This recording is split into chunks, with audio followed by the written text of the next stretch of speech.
दिनै PNRD डिपार्टमेन्टनिफ्राय जोंनि सरकारा मानाव गेदेर प्रमद बर' बिथां आरो मानाव गेदेर गबिन्द बसुमतारी बिथांमोननि दैदेननायाव समाजनि गेजेराव शान्ति अनलायनाय आरो खौसेथिनि जि मन्त्रजों जोङो दिनै सरकारखौ लादों बे सरकारा जै मै आवगायलांगासिनो दङ आरो मोनफ्रोमबो सेल्फ हेल्प ग्रुपनो जोङो प्रतिश्रुति होखानाय बायदियै दिनै मा होनो माइनाव सोरां बिथांखिनि गेजेरजों जोङो 75,000 होनो होनायनि बाथ्रा बुंदोंमोन बे खामानिखौ मावगासिनो दङ आरो क'क्राझाराव बे हाबाफारिया दा जाफुंगासिनो दङ सेल्फ हेल्प ग्रुपफोरनि नामाव माइनाव सोरां बिथांखिनि 75,000 रां अनसुंथाइ होनाया आरो दिनै PNRD डिपार्टमेन्टनियाबो सिडली नैबे ब्लक डेभेलपमेन्ट अफिसनि सिङावहाय 31था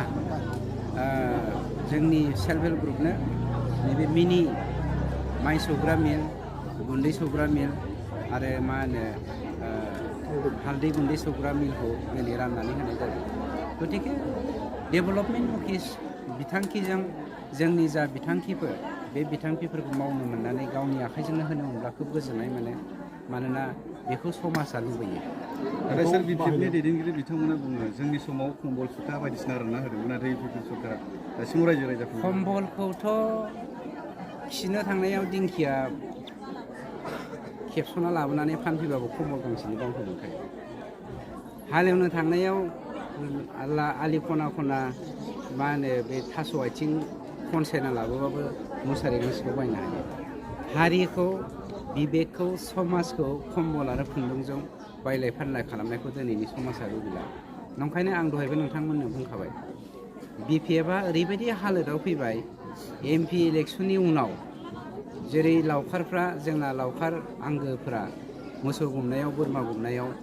मा होनो लावथिजों सादा नानानै जायोना लावथि खर'जों बिपिएफआ बेफोरबायदि समाजजों नाजानायनि बे माबायाव अबस्थायाव फैबाय थासारियाव फैबाय सेल्फ हेल्प ग्रुपनि मानसिफोरखौ नोंथाङा नैबे मिनि राइस मिलखौ माबायदि इउज खालामजानो लुबैयो जोंहा फोथायनाय दं जोंनि सरकारा जेराव माइनाव सोरां बिथांखि लानायनि गेजेरजों साफ्रोमबो बिमाखौनो माइनाव जाजानो लुबैदों आरो साफ्रोमबो बिमाया माइनाव महरै हारिखौ बड'फा UN ब्रह्मा जेरै गेरेमसा हारि दानायनि मिजिंजों मोनसे आन्दलनमुखियै समाजखौ दैदेनबोदोंमोन साफ्रोमबो बिमायाबो माइनाव जानानै दिनै समाजखौ दैदेननो आवगायबोखादों गतिके मिस इउज जानाय नङा मानोना बिमाफोरनि थाखाय गुन्दै सौनाय अन गुन्दै सौनाय हालदै गुन्दै सौनाय माइ सौनाया सरासनस्रा जाफ्लायबाय थाखायो गतिके बेखौ जोङो हौवाफ्रा बहाबा साइकेलाव थेलायाव गारियाव लानानै माइ सौहैनांगौनि दा गोनांथि जानाय नंला मानोना मोनफ्रोमबो सेल्फ हेल्प ग्रुपआव थानाय माने गंफ्रोमबो गामियाव बे मेसिना थाखानाय गतिके इजि मेथडैनो आरो बिनि गुन्दैया खोब मिहि जायो बे मिहि गुन्दैखौ दिनै अमा फिसिनायाव जोङो बाहायोब्ला इक'नमिकेलि जों बहुत लाब जायो सार नब कुमार सर'निया बुंदों जे हाग्रामा महिलारिया फैगौ BTC इलेक्सननि उनाव शिफ्ट जागोन होननानै बुंदों नब कुमार सर'नियाखौ हाग्रामा महिलारिया ST सार्टिफिकेट होनानै बर' हारिखौ धंस खालामनो नागिरनायनि षड़यन्त्रआनो हाग्रामा महिलारि आरो नब कुमार सर'निया सोर हाग्रामाया सोर बे बाथ्राखौ जोङो सिगांनिफ्रायनो बुंबोबाय थाखादों आरो नै बावैसो जे बिथांमोना सासे खिफिफि गथ'खौनो MP केन्डिडेट होदों बे खिफिफि गथ'आबो STआनो नङा ST सार्टिफिकेट होनानै आनादार मोनसे फेस खालामनो नागिरदों बर' हारिखौ धंस खालामनायनि थाखाय बेखौथ' जों बयबो मिथिखायो सार बावैसो साननि सिगां बनसुनि आरो BSUनि मानसिफ्रा इउपिपिएल जगदान जादों नाथाय बिसोरनि जगदान जानायखौ बिपिएफनि मानसिफ्रा बुंदों जे बिथांमोना इउपिपिएल देलेनि माखासे सेक्रेट बाथ्राफोरसो खावनो थांदों होननानै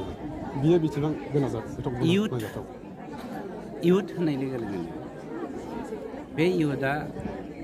दिनैनि हाग्रामानिख्रुइ 1000 टाइम्स माने सफिस्टिकेटेड मोर सफिस्टिकेटेड देन हाग्रामा गतिके बे लेखा गोरों इयुथफोरखौ हाग्रामाया बै थबथिं गनाय जौ सेरेबजों बै जोंनि बर'नि मोनसे हारिमु दङना मा होनोमोनलाय जौ सरग्राखौ मा होनोमोनलाय जानथाजों बुरखायनो हालिया